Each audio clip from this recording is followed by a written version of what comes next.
kami isaligway, kay ikaw ikinahanglan sa kanunan.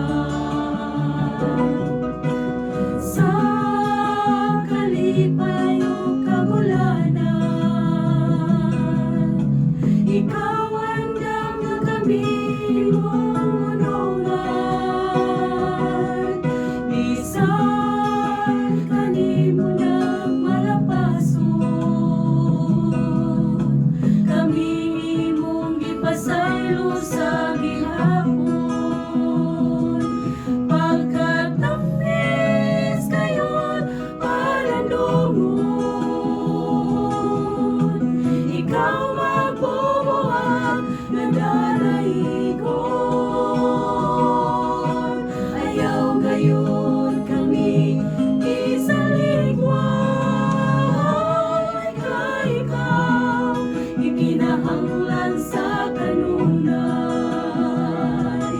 Pagkat tamis kayon palandungon, ikaw magbubuhat nga daraigon. Ayaw gayon kami isaligway, kay ikaw ikinahanglan sa